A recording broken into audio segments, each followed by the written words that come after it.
todas las potencias prácticamente del globo tienen sus intereses puestos aquí. Pero para rizar el rizo, tienes que hay una serie de actores regionales, entre los cuales se encuentran Vietnam, Filipinas, Malasia e Indonesia, pero también se puede sumar fácilmente Tailandia o incluso Camboya, que proyectan sus proyectos nacionales hasta cierto punto en el control de este mar estratégico, o al menos en parte de este mar. El actor que, por lógica, tiene más preponderancia en esta disputa es China. China entiende que el control de estas aguas es totalmente estratégico para su supervivencia económica en el largo plazo y entonces reclama la conocida como línea de los 9 puntos, que son una línea que parte desde las costas nacionales de China y ocupa prácticamente todo el mar de la China meridional, lo cual genera ya de por sí un conflicto con el resto de países, además de un conflicto con Estados Unidos. Pero no nos quedemos solo en la superficie, sino que dentro de estos otros reclamos territoriales de países como Vietnam, Filipinas, Malasia, también se entrecruzan entre ellos. Es decir, por ejemplo, las Spratly, que son reclamadas por Filipinas, también son reclamadas por Vietnam.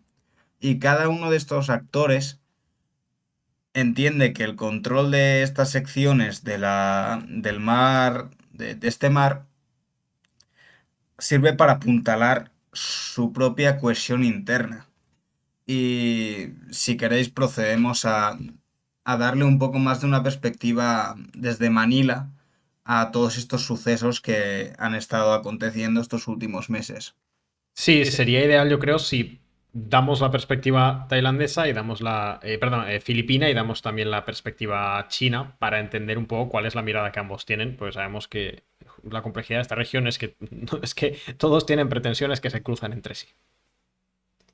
Sí, pues la perspectiva china, China se entiende a sí misma como una potencia natural. Es decir, entiende que su tamaño, tanto en población como en geografía, hace y también su gran arraigo cultural, hace que sea el reino medio o el reino del centro, como antiguamente se denominaba. Entonces concibe que toda la región Asia-Pacífica está compuesta hasta cierto punto por estados que no son directamente vasallos, pero sí hasta cierto punto satelitales, sobre todo en lo que viene siendo la órbita económica. Por eso reclama el mar de la China Meridional como algo completamente suyo, ya que no puede consentir que unos estados que en principio deberían estar más o menos alineados con China, pues tengan reclamos en un espacio que es vital para su supervivencia económica en el largo plazo. Y eso genera ya el conflicto de fondo que se basa en China tratando de establecer un orden regional acorde con sus propias visiones teóricas, que son visiones teóricas que vienen hasta de Confucio, son de muy larga data, chocando con los proyectos nacionales de las diferentes facciones dominantes de cada país, que son naciones que por lo general, como aquel que dice, nacieron anteayer, son provenientes del colonialismo y aún están en procesos de construcción interna. Así que tenemos estas dos miradas que, igual que esta última mirada es válida para Filipinas, también lo puede ser para Vietnam, para Malasia o para Indonesia. Pero este es el de fondo más a nivel teórico. También hay que remarcar un asunto que exacerba el conflicto, que es que se han descubierto reservas de gas natural y de petróleo en estas aguas, lo cual, otra vez enlazando con lo que decíamos, aumenta las posibilidades y los incentivos de que estas capitales traten de controlar el mar para garantizarse cierta autosuficiencia energética. Si queréis pasamos a la actualización de lo que está sucediendo estos últimos meses. No sé si hay preguntas. Mm. Pues me voy a centrar principalmente en las relaciones China-Filipinas. Y para eso hay que entender a Filipinas. Filipinas, la posición geográfica de este archipiélago lo es todo. Lo es todo en el sentido de que es un lugar de confluencia. Es un lugar de confluencia entre China y esta región del sudeste asiático en la cual mercaderes árabes, indios y chinos históricamente han tenido este comercio y que es una tradición comercial que se mantiene hasta hoy en día. Pero también es un lugar de confluencia de los influjos que vienen del otro lado del Océano Pacífico, específicamente de América. En su día Filipinas fue parte esencial del Imperio Español y en la construcción de la hegemonía global estadounidense también fue una parte totalmente esencial, ya que es una plataforma para, para cualquier potencia en el Pacífico extraasiática de tanto proyectar su poder militarmente como económicamente en la región. Por eso, ah, ah, bueno, disculpe. Por eso Filipinas está encajonada entre estas dos grandes potencias, Estados Unidos y China. En los últimos meses, después entraremos a explicar más las causas estructurales, en los últimos meses Filipinas ha dado un giro de 180 grados a su posición.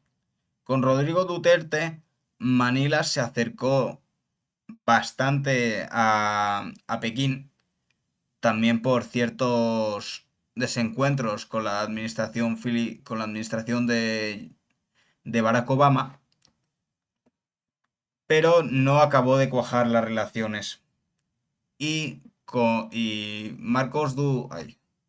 Rodrigo Duterte se alió con Marcos Duterte, con Marcos Jr., que es el hijo del antiguo dictador Ferdinand Marcos.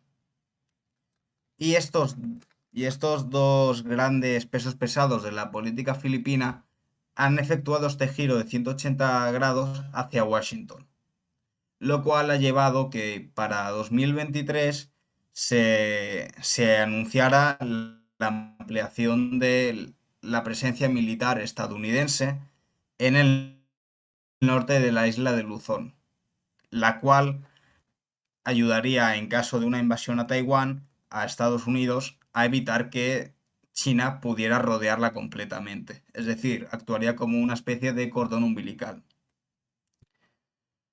En este sentido, Filipinas cada vez tiene choques más agresivos con China, ya que China ocupa el grueso de las islas Bradley.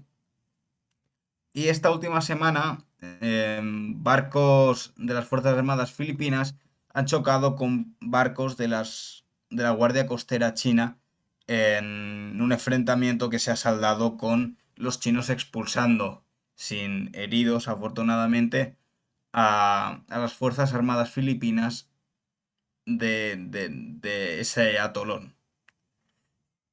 Y las últimas informaciones apuntan, aún no está del todo confirmado, en un cierto aproximamiento entre Manila y Hanoi para dejar de lado estos históricos enfrentamientos o estas reclamaciones superpuestas que tienen tanto Vietnam como Filipinas sobre las Spratly, en lo que se sobreentiende es una maniobra para realizar una especie de frente común en verso de las reclamaciones chinas sobre la región.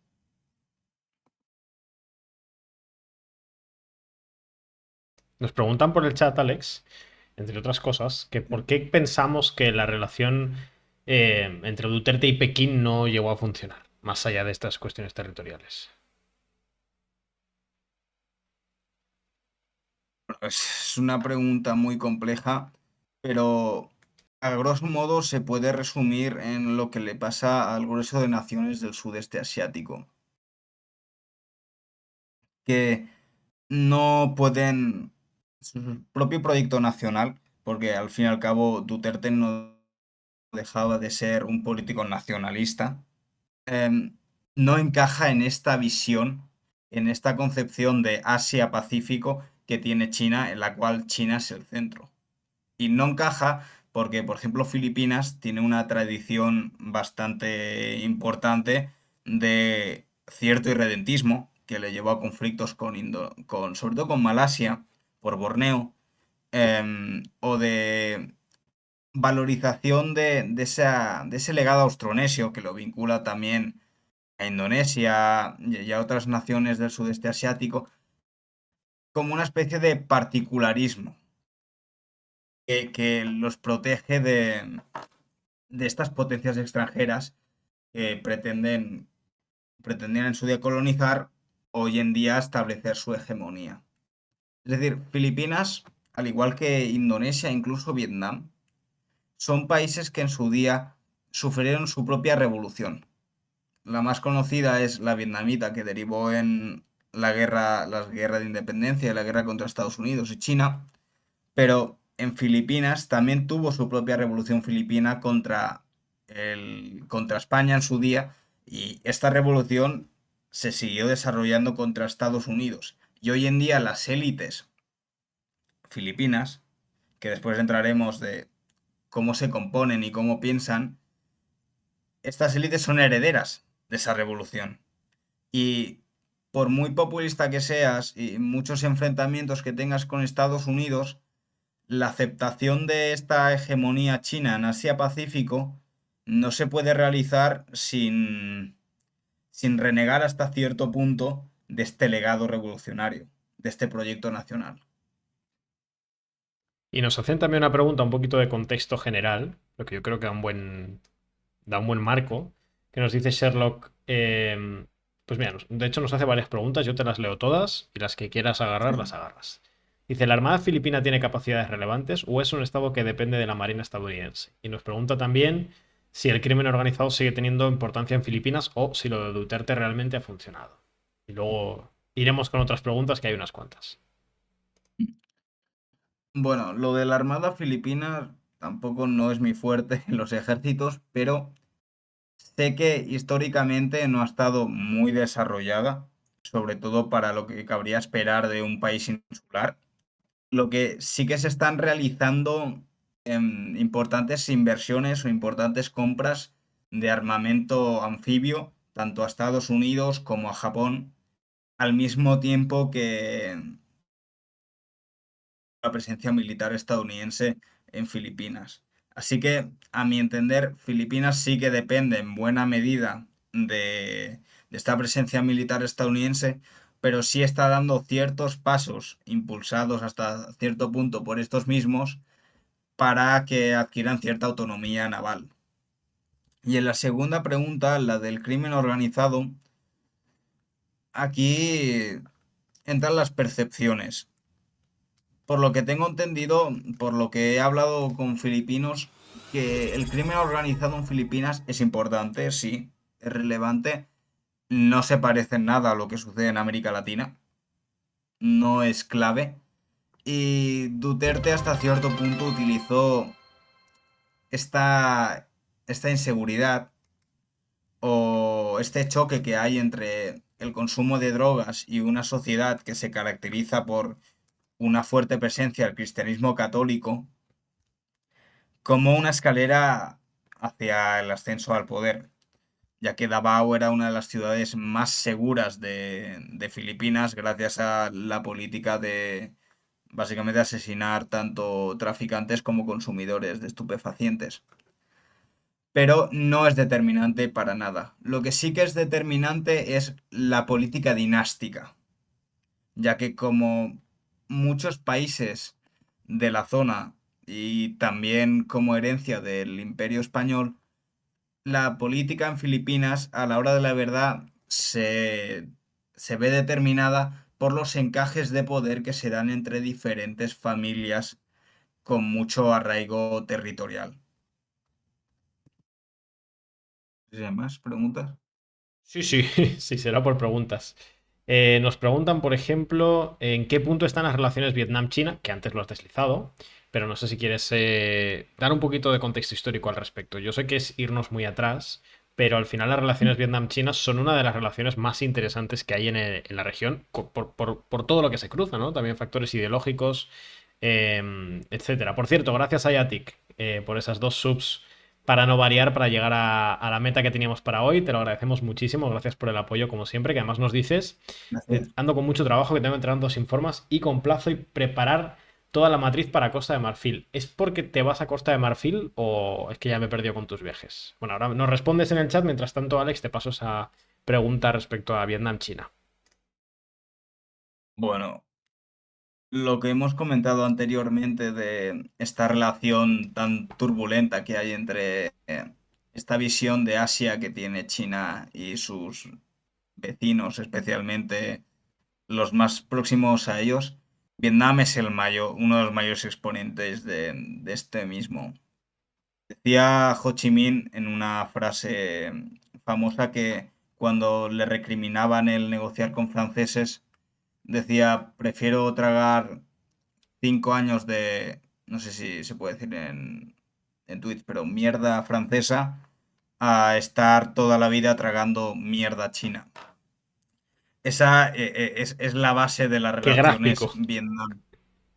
Sí, es la base de las relaciones Vietnam-China, ya que si bien Vietnam o los legisladores vietnamitas son totalmente conscientes de que no pueden evitar cierta dependencia económica con China, que son muy recelosos de su propia soberanía. También por todo el legado histórico que hay de constante control por parte de China de lo que viene siendo el delta del Río Rojo. Pero en el caso de Vietnam, ahora mismo y desde hace unas décadas, es uno de los países que mejor ha mantenido esta no alineación en pos del desarrollo de su propio proyecto nacional. Y lo ha realizado mediante la conocida como diplomacia del bambú, que es básicamente diversificar socios, diversificar socios estratégicos.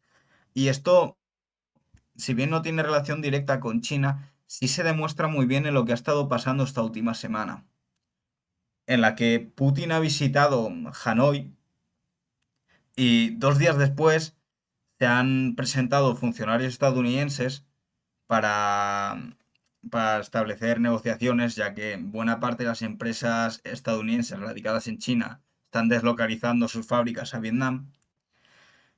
Y en conferencias de prensa han salido a decir que las relaciones entre Hanoi y Washington están en uno de sus mejores puntos de la historia, lo cual es paradójico, ya que hacía 2 días estaba Vladimir Putin. Así que con China pasa hasta cierto punto lo mismo. Hace unos meses os comentamos cómo detuvieron a una de las mayores empresarias, banquera era, por cierto, de todo Vietnam, que tenía origen chino y buena parte de sus negocios vinculados con China. Y la detuvieron y la condenaron a muerte, lo cual es hasta cierto punto un aviso a navegantes y el mensaje es, mm, por muchos vínculos que tengas con una gran potencia, especialmente China, eso no te exonera de tener que acoplarte o acomodarte a este proyecto nacional. Bueno, que de hecho se ha hablado una barbaridad. De hecho, aquí, bueno, hemos dado una cobertura larga en varios directos de la visita de Putin a Kim Jong-un, que no es, bueno, a Corea del Norte en concreto para reunirse con Kim Jong-un, que no es poca cosa. Evidentemente teníamos que darle esa cobertura, pero no ha sido la única visita de Putin en la región, ¿eh? Como ha contado Alex, la visita a Vietnam era otro de los puntos centrales. De hecho, era el punto que se sabía mucho antes que la visita a Corea del Norte, y de ahí, de Pyongyang, es de donde va directamente a Vietnam. Nos preguntan también, Alex, si quieres profundizar un poquito con respecto al papel de Malasia. No sé si quieres entrar ahí. Sí, a ver, el papel de Malasia en todo esto. Hasta cierto punto, Malasia se juega el comer, por así decirlo, ya que Malasia es un estado eminentemente petrolero y buena parte de su petróleo está en el mar del sur de la China. Por lo tanto, si a eso le suma su posición estratégica en el estrecho de Malaca, hace que Malasia tenga una posición complicada. Pero el principal problema del proyecto nacional malayo, más allá también de la histórica represión contra la minoría china, ya que es vista como una quinta columna, en este sentido, el problema territorial es que choca con las aspiraciones tanto de Filipinas como de Indonesia. Me centraré más en Filipinas, porque Indonesia ya lo hemos tratado en otras ocasiones y podremos traerlo aquí de nuevo. Pero el problema que tiene, uno de los principales problemas que tiene Malasia es Filipinas. ¿Por qué? Porque son países hasta cierto punto antagónicos. Malasia basa prácticamente toda su identidad en el Islam y Filipinas, contrariamente, en el cristianismo católico. Y es que Filipinas nace de una guerra que lleva inconclusa prácticamente 500 años.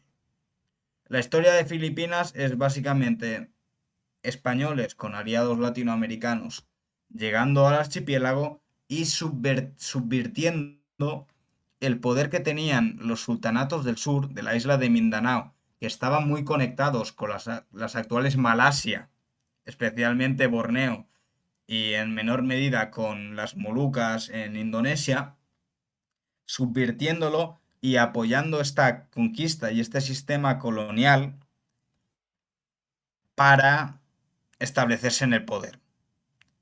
Y es sobre esta base sobre la que se construye todo el Estado filipino. Es en este momento en el que todo el poder se traslada a Manila. Y Filipinas, hasta bien entrado el siglo XX, como proceso de esta erradicación o de esta prevención de volver a ser controlados por los musulmanes del sur, reclamaba parte del territorio soberano de Malasia, en Borneo. Así que las reclamaciones malayas y filipinas en el mar del sur de la China, que ahora me parecen, lo digo de memoria, que se superponen también hasta cierto punto, o hay cierto conflicto, no es solo que una rivalidad por el control de ciertos recursos naturales, sino es un choque de identidades, es un choque de proyectos nacionales. Y ese es el papel de Malasia, al menos con respecto al archipiélago de las Spratly. Como hemos dicho, más allá por cuestiones estratégicas de peso y económicas, en todo el conflicto que se da en Asia-Pacífico, el papel de Malasia es de intentar equilibrar e intentar pacificar la zona. Vale, a ver, nos preguntan también. eh, a ver, voy a subir un poquito para arriba. A ver. Sí, dicen que efectivamente que lo de Vietnam tras la guerra abarcaría un directo entero, abarcaría varios directos. En realidad, la transformación Sí, política de Vietnam, las reformas económicas impuestas por el Banco Mundial y el FMI para la ayuda a un país que estaba básicamente en las ruinas, realmente, que hablamos en su sí. día de eso. Habría que hacer un directo sendo al respecto. Y mira, Sherlock se pregunta si Japón, si tenemos información de si Japón ha buscado reforzar su presencia con los estados del Mar del Sur de China o no es, o si no es de su interés. Que esto es interesante, porque cuando hablamos del Mar de la China Meridional, hay intereses de Estados Unidos y de su bloque de aliados, hay aliados orgánicos de Estados Unidos en esa región, Filipinas es uno de los casos, pero no sé si Japón está también interesado en cierta medida en la región. De manera directa, quiero Totalmente. decir. Sí, está totalmente interesado Japón. Está totalmente interesado porque Japón tiene dos características geopolíticas claves con respecto a su relación en Asia. Uno es que no tiene apenas recursos naturales, como si tiene buena parte del sudeste asiático. Y segundo es que le sucede lo mismo que a China, ya que para interactuar con cualquier nación de esta isla euroasiática y de África necesita pasar por el mismo mar o por los mismos archipiélagos. Em, en este sentido, Japón con quien más ha establecido lazos es precisamente con Filipinas. Es con las Filipinas de Ferdinand Marcos Jr., en la cual se han firmado contratos de venta de equipamiento para precisamente la Marina Filipina bastante relevantes y según según se suele comentar, es probable que en los próximos años veamos un aumento de la inversión japonesa en Filipinas, entendiendo a este país como un aliado orgánico suyo en, en esta cruzada contra China. Así que el mar de la China Meridional es fundamental también para Japón, y Filipinas se convierte en este esquema en un socio clave.